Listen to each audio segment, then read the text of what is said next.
Hello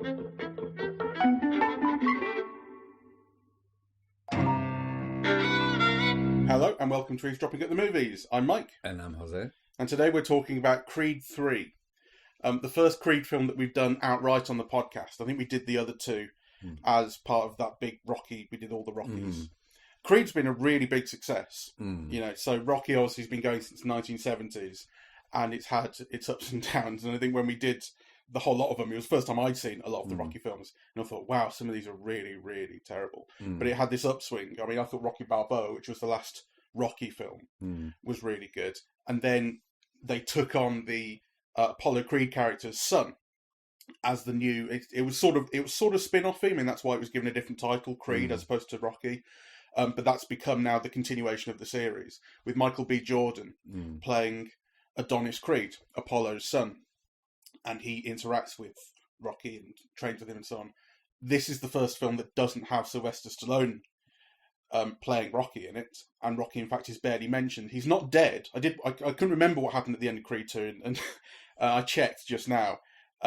He's not dead, so he's just not addressed. There's maybe the possibility that he will return, and I can see another film coming after this, because as you were just saying, this has been ridiculously successful in its first 4 or 5 days. It's made 100 million worldwide. Which I must say really surprised me because, you know, during most of the time watching it, I thought this is the most boring film of the year. You find it really boring? I did. I found it entertaining, but I found it the most predictable. Ugh. So, I mean, it really reminded me of those middle Rocky films, which were the ones I hadn't seen hardly any of them. But it really reminded me of those because that's when that series got really soap opera. I think even at its worst, the Rocky series knew how to tell a story, right? I thought the flashback structure to this one, the way that it was spaced out, I mean, you really didn't know kind of what was going on. And at a certain point, I really didn't care. I thought, you know, you were being told things, but they weren't being dramatized. Okay. Yeah. And I thought it all lacked tension and rhythm. And really, it was only at the end that, you know, particularly in that expressionist last fight, where he goes into a dream thing, that I thought, okay, something interesting is happening. And then actually I was a bit moved by the end, in quite a manipulated way, but nonetheless I was moved. But everything leading up to that, I thought, this guy doesn't know how to tell a story. Okay, so let me just tell you the setup for the film, which is that Adonis Creed has now retired from boxing. He's had a very successful career. His wife, played by Tessa Thompson, is a very successful music producer, but she doesn't perform so much anymore because she's got an issue with her ears. We knew that from the first film. She's kind of losing her hearing, and on stage that was exacerbated. So they both kind of retired from what they really love and what makes them who they are. But they've got a very happy family now with the young daughter who's deaf, and the big conversations in sign language that happen throughout the film, which I really liked. And then someone from Adonis's past comes back. You can't outrun your past. This is the way of the soap opera.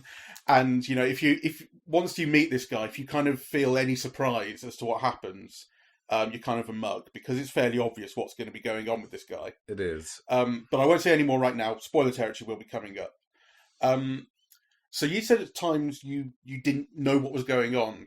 Well, I thought the whole beginning thing, which is the point of origin of their friendship, or how one of them ended up in jail. It's a real Angels with Dirty Faces story, right? You know, 2 poor kids, you know, they get into this kerfuffle. One of them ends up in jail and the other one becomes a world famous boxer, right?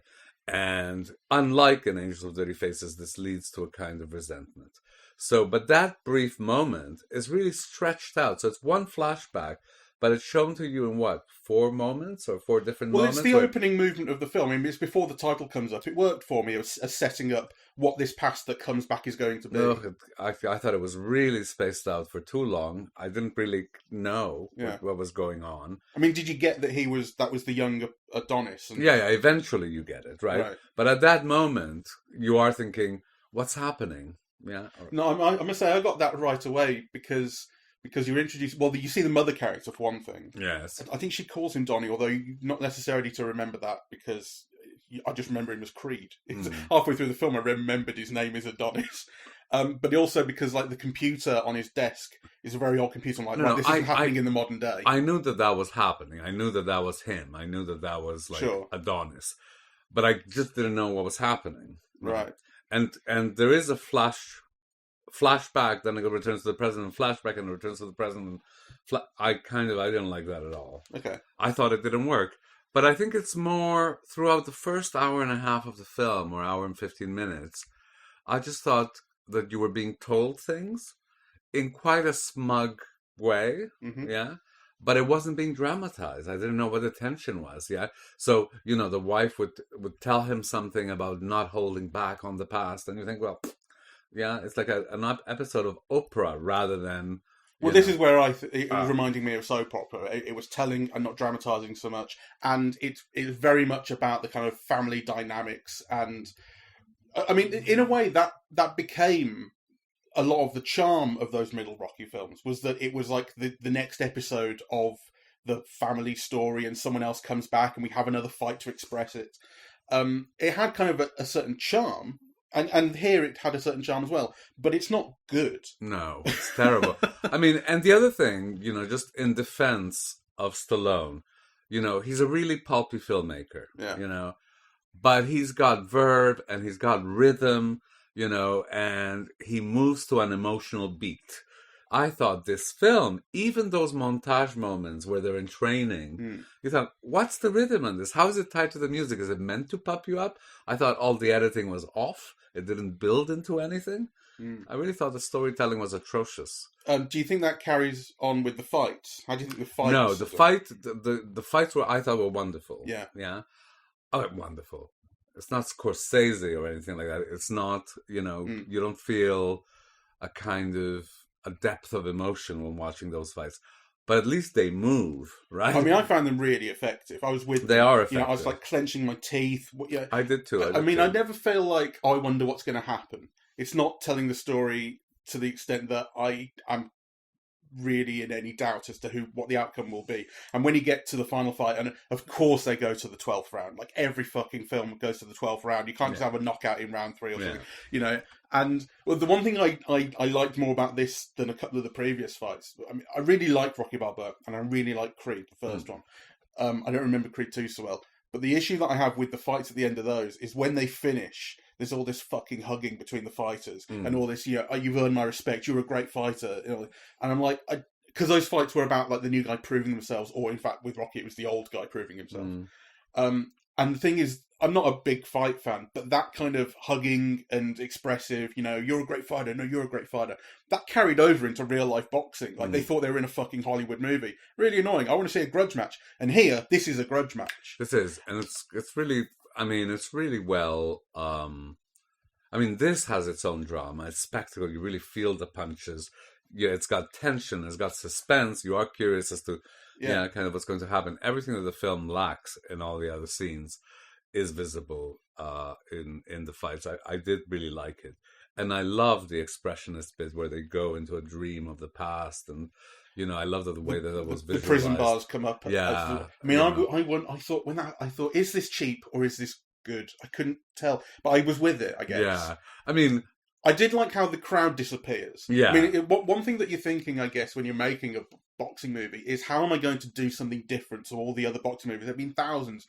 And I don't know that I've ever seen them like go that much into a kind of, it's just the two fighters here, because you've set up this huge ring. They're in the Dodger Stadium, is it? A baseball stadium full of people.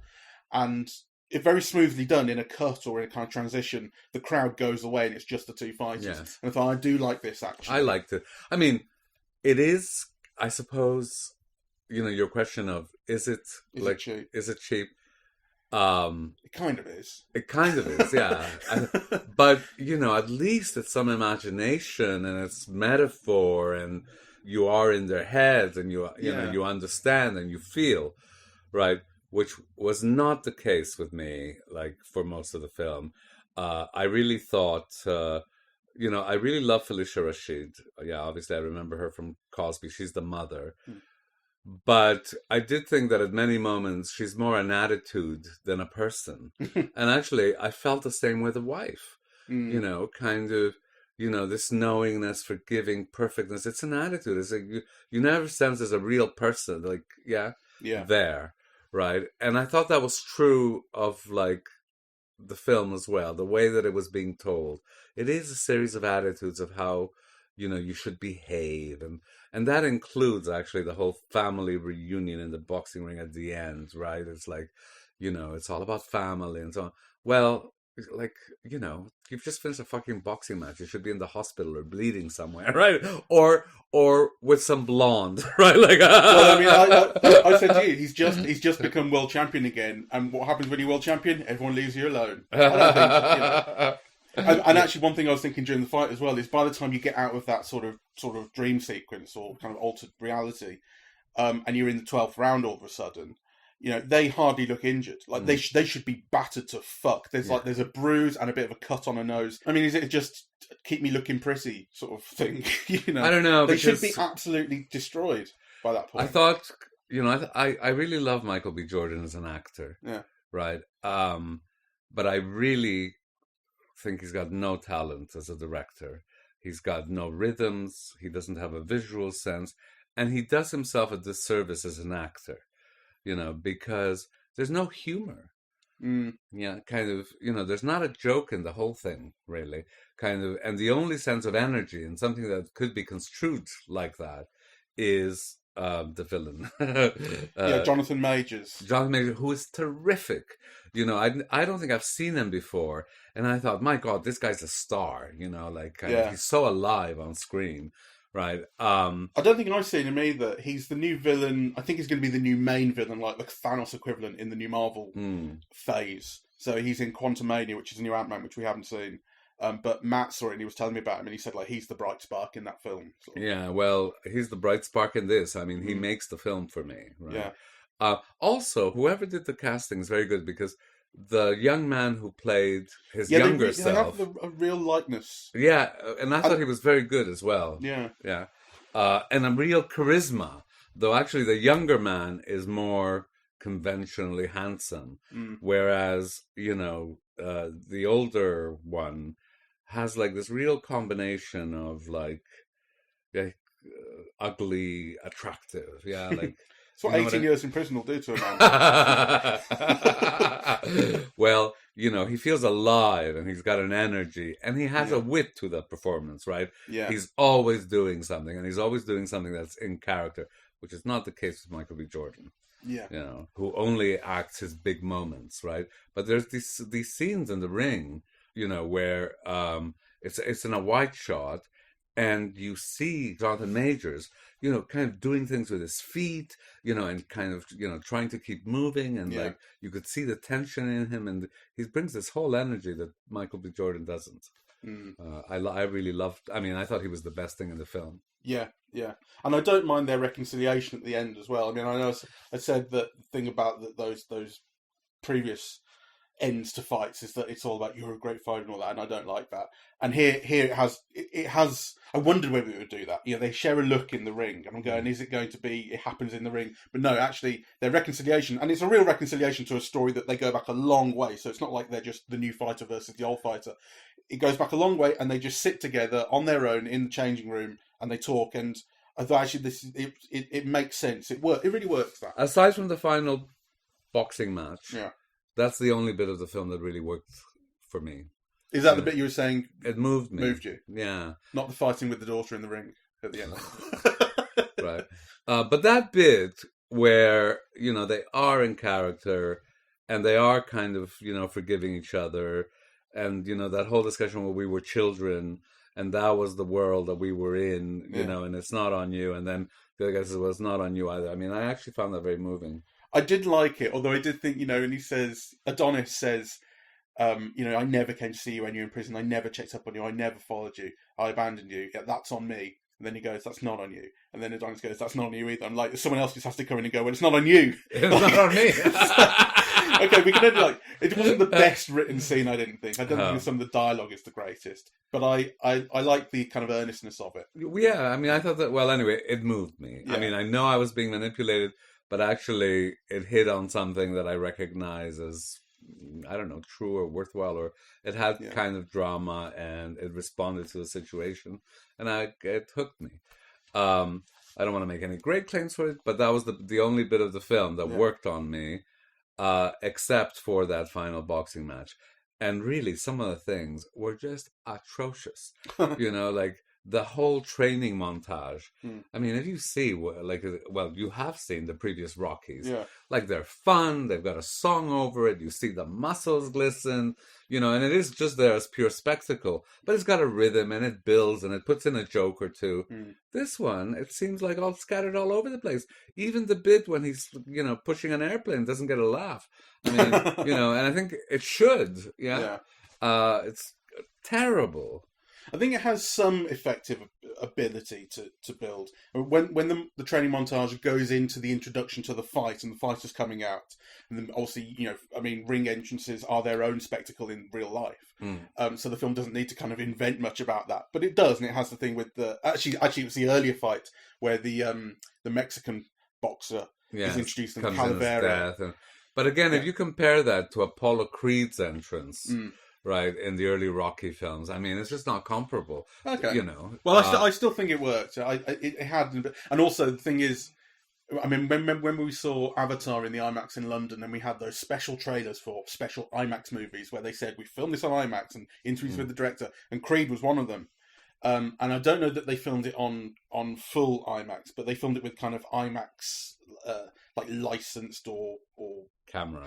Yeah, like IMAX have a kind of what's the word? They kind of certify cameras to say like this is good for an IMAX film sort of thing, and it's all this open matte stuff. So, and then we're only seeing this in the IMAX digital, which is a more conventional widescreen ratio. It's not the full IMAX. Looks terrific though. But you can see the difference when you go into the fights. There is just a little bit at the top and bottom of the screen that's used that is not used for most of the film. The aspect ratio is slightly bigger, and it does make it, even that little bit makes a difference. You suddenly feel more in it, more enveloped by the image. I think in the opening shots, actually, because I'd forgotten about all that. In the opening shots, when you see the young men walk in, and you just see the skin, and it has a depth to it. And I, for a moment I wondered, was this shot in 35? It had that kind of texture, that depth. That depth is still rare enough for it to have made an impression on me today. I mean, I'm just saying that I wondered, right, because it looks so good, right? Yeah. So that's probably where the IMAX paid off. Yeah. I did think in the fight where Jonathan Majors' character, what's his name? Damian. I mean, how can this guy be a villain? His name's Damian. When he's fighting the Mexican wrestler, who is the current heavyweight champion, and he starts just beating the fuck out of him and fighting illegally and so on. The film is really trying to build drama to a degree that I don't think it didn't make sense, because the idea that he's fighting illegally and like elbowing him and going for gut punches and whatever that are illegal, that's kind of real. That's real drama. But the idea that this guy would get injured in a fight and they would be going, oh my god, he's injured. A boxer injured. Like, really, what the fuck are you expecting? I thought that was really kind of dumb. I think one of the things I want to comment on, just because I'm being bitchy, I suppose, but the film is very right on about all kinds of things, about racial politics and disability and so on.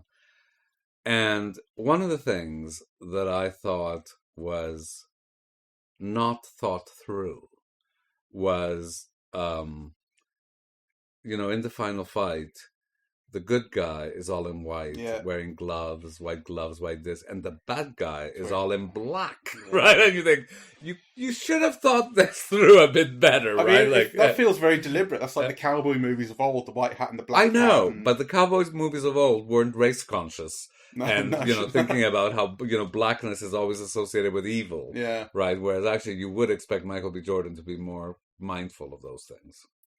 Yeah, it's interesting. I mean, I noticed it, and I didn't think about it in racial terms. I thought about it in terms of that's what good guys and bad guys are in very simple movies. Yes, and I guess that's where they were coming from. Yeah. No, I know what you mean. Well, the same way that those expressions like, oh, that's very white of you, come from. I mean, it's racialized kind of language, right? I mean, I kind of thought actually that you've got this whole story about two young black boys who grew up in a group home. I mean, it's funny, I've been watching a lot of Akala recently, who's a black British rapper. Actually, I think he's actually, he talked about this in one of the interviews I saw with him. You know, one of his parents is black and one is white, but that just makes him black in the world today. You know, and he talks a lot about kind of quote unquote black on black violence and crime, and whether that's a real thing. And he talks like it's not really a real thing. It comes down to deeper issues about class and growing up without fathers, things like this. Anyway, I'm kind of watching it with a little bit of that in mind, because you got this story about these two young black boys who are growing up without fathers, without much direction. They rely on each other. One of them has a little bit of a dispensation towards violence. We see he carries a gun, and I think he's kind of essentially coded as quote unquote bad in that respect. Even though he doesn't end up using it, the film kind of teases through those flashbacks whether he killed someone or not. Turns out that he didn't, but he had this gun, and that was enough to get him into prison for quite a long time. And then he comes out of prison, and I want the film to kind of be talking a little bit more about the systems that are behind someone being in prison for that long, and what happens to them when they come out, and the kind of person that it turns you into or encourages you to be. It's not, right? It's really not. That whole thing really pissed me off. I just thought, whoever wrote the screenplay is an idiot, and certainly doesn't know anything about people. I just think it's all attitudes. That scene, in the diner where he says, "Oh, you're laying on the sauce. I haven't eaten, this type of food for 18 years." Fair enough. But then the whole thing about the money. I mean, imagine if you're coming out, right, of prison and you have no money and you're on welfare and your best friends from childhood. I mean, yeah, I didn't understand the pride thing, that. Isn't it? That's the thing is about pride. No, I didn't come here for a handout. I know it's meant to be pride, but you could show pride and you could show kind of accepting it and needing it, and kind of. I just thought that was so false, right? Like not an ounce of truth in those whole scenes, actually. Well, I mean, the thing is, ultimately, we discover, although, like I say, if you haven't been figuring this out on the way, then what have you been watching? We discover that Damian has got kind of plans on revenge, essentially, on Adonis for abandoning him. Or so he thinks.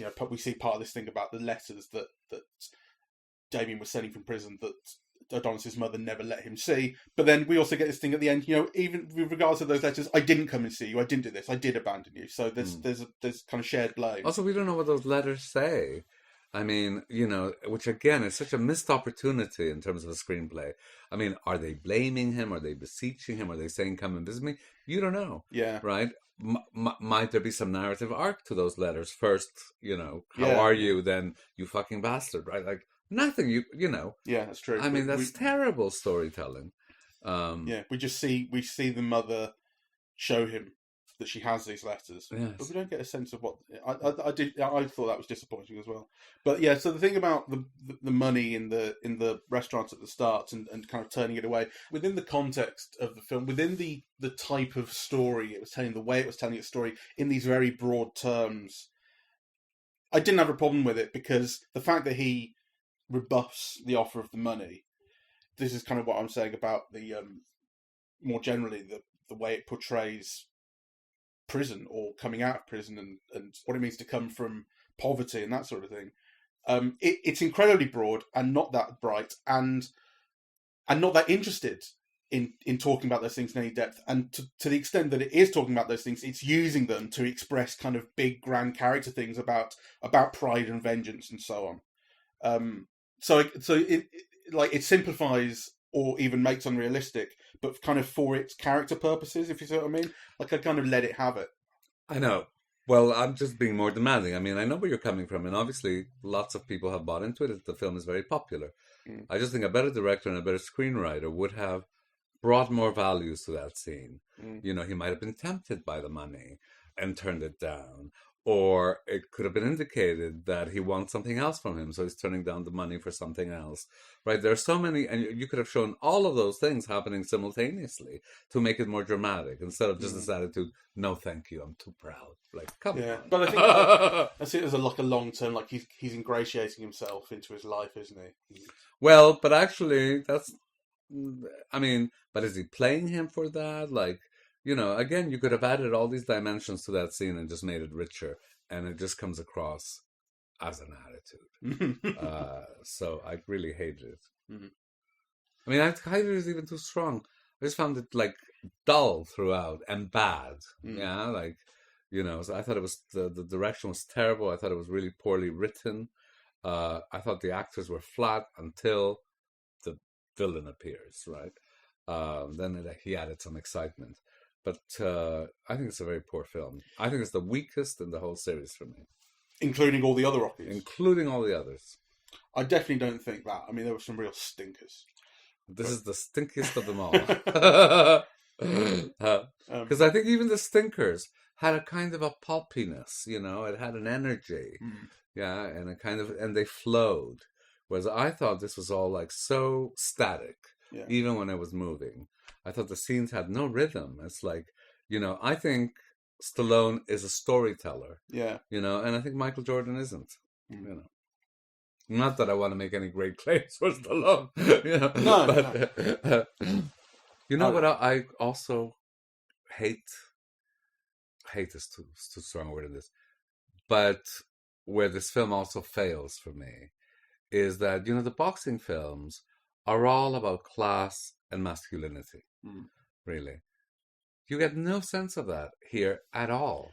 It has nothing to do with, what it means to be a black man in America today, right? Kind of the class issue is long left in the other films. So, he's now completely at ease in this, home overlooking Los Angeles, right? Like, you have no sense of what he's struggling for or with or anything, right? And to give up class and masculinity and that sense of a man having to fight with his body to get like a foot in him, or to preserve his dignity, or to fight even for his family. Like, I'm not sure I totally agree with this, because I think that this one starts off with Adonis being incredibly comfortable in his big, expensive mansion with his family, and he talks about saying people think I've gone soft. People kind of accuse him of it a little bit, maybe, since he retired and he was comfortable and all that. And one of the things that Damian does when he re-enters his life and starts becoming antagonistic towards him is he starts teasing him about that and goading him about it and saying, "Run, you ran." Yeah, well, one thing is you ran. When we were kids, and that does kind of torture. That plays with Adonis's head. You see him thinking about remembering it. You get that shot of the kid running into the distance and the long shadow behind him that kind of emphasizes what he's dragging with him with that. And this thing about where you live now is comfortable and everything, and you have to live like I did. That kind of, like he's playing on that, and he's also playing on when he goes on TV and he rings in. I can forget what the lines of dialogue are, but he's playing on a masculinity angle as well. With that, you're playing, your but it's such.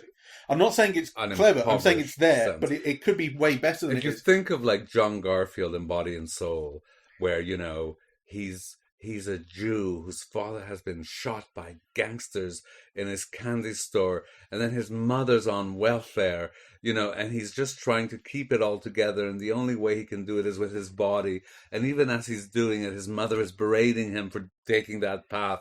Like, you have all of those kind of conflicts playing out over a man's body. That's not the case here. No, it's not. I agree with you. It could be way better and richer than it is. I wanted it to be, but it is there. It's there in the most superficial sense. It hasn't forgotten that this is a story to do with class and masculinity, but it's not doing anything interesting or rich with it. No, that's the issue. So we're kind of on the same page. All right.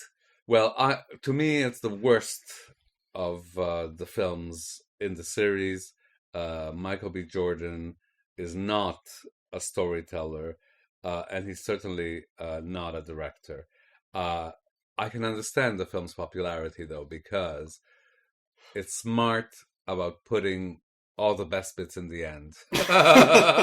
So actually you leave feeling not too bad about it, right? Whereas, I think for the first hour, 15 minutes, first hour and a half or something like that, I was just like enduring it, right? Waiting for it to end. And then it kind of gave me a lift at the end. Well, I was not bored. I was fairly entertained throughout, but it's not a good film, and everything about it was saying that I wanted to be more interesting and more in depth, and that sort of thing. Except for the 3 fights that we see in the ring, I think they're all really good, and I like being there. I think they're quite stylish, they're quite effective, they're big and loud and all the rest of it. And then when you get to that German expressionist bit towards the end, I think, actually, no, do you know what? I don't mind this. Yeah, well done. All right. Well, thank you very much for listening. We're eavesdropping at the movies, and we are on Apple Podcasts, Audible, Google Podcasts, Spotify, SoundCloud, and YouTube. On social media, we're on Facebook and Twitter, and the website is eavesdroppingatthemovies.com. Thank you very much. Bye-bye.